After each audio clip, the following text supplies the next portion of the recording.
जय श्री राधे कृष्ण। आइए सुनते हैं कार्तिक महात्म का 9वां अध्याय। बोलो श्री हरि विष्णु भगवान की जय, माता लक्ष्मी की जय। जो पढ़े सुनेगा इसे वह होगा भव से पार। श्री हरि कृपा से लिख रहा 9वां अध्याय का सार। राजा पृथु ने कहा, हे मुनि श्रेष्ठ नारद जी, आपने कार्तिक माह के व्रत में जो तुलसी की जड़ में भगवान विष्णु का निवास बताकर उस स्थान की मिट्टी की पूजा करना बतलाया है, अतः मैं श्री तुलसी जी के महत्व को सुनना चाहता हूँ। तुलसी जी कहाँ और किस प्रकार उत्पन्न हुई, यह बताने की कृपा करें। नारद जी बोले, हे राजन, अब आप तुलसी जी के महत्ता तथा उनके जन्म का प्राचीन इतिहास ध्यान पूर्वक सुनिए। एक बार देव गुरु बृहस्पति और देवराज इंद्र भगवान शंकर का दर्शन करने कैलाश पर्वत की ओर चले। तब भगवान शंकर ने अपने भक्तों की परीक्षा लेने के लिए जटाधारी दिगंबर का रूप धारण कर उन दोनों के मार्ग में अवरोध उत्पन्न किया। यद्यपि वह तेजस्वी, शांत, लंबी भुजा और चौड़ी छाती वाले गौर वर्ण अपने विशाल नेत्रों से युक्त तथा सिर पर जटा धारण किए वैसे ही बैठे थे, तथापि उन भगवान शंकर को ना पहचान कर इंद्र ने उनका नाम व धाम आदि पूछते हुए कहा कि क्या भगवान शंकर अपने स्थान पर हैं या कहीं गए हुए हैं। इस पर तपस्वी रूप भगवान शिव कुछ नहीं बोले।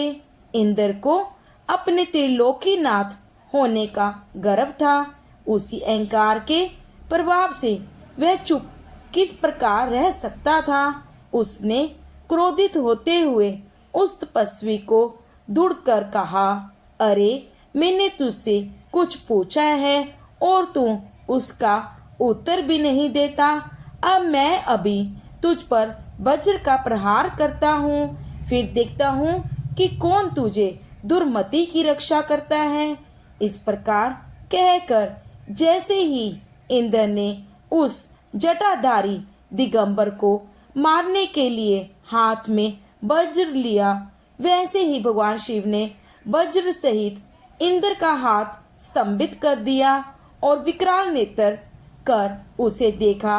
उस समय ऐसा प्रतीत हो रहा था कि वह दिगंबर प्रज्वलित हो उठा है और वह अपने तेज से जला देगा।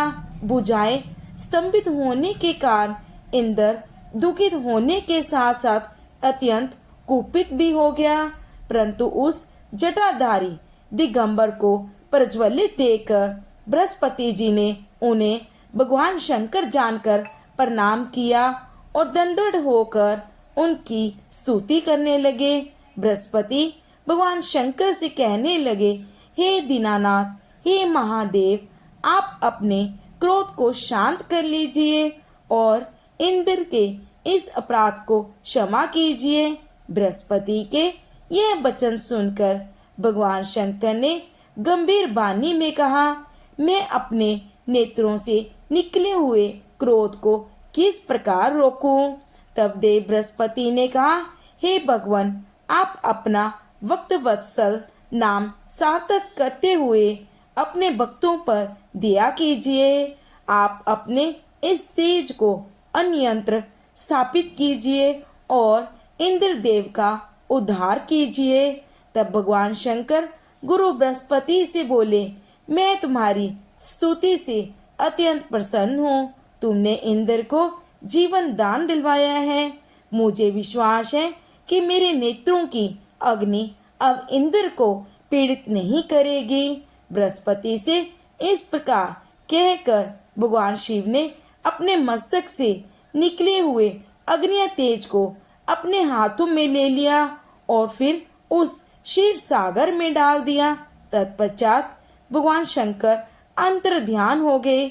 इस प्रकार जिसको जो जानने की कामना थी उसे जानकर इंद्र तथा देवगुरु बृहस्पति अपने अपने स्थान को चले गए। बोलो भगवान शिव शंकर की जय, माता पार्वती की जय, श्री विष्णु भगवान की जय, माता लक्ष्मी की जय, कार्तिक महात्म की जय। तो इस प्रकार से कार्तिक महात्म का 9वां अध्याय समाप्त हुआ। कल हम सुनेंगे कार्तिक महात्म का 10वां अध्याय।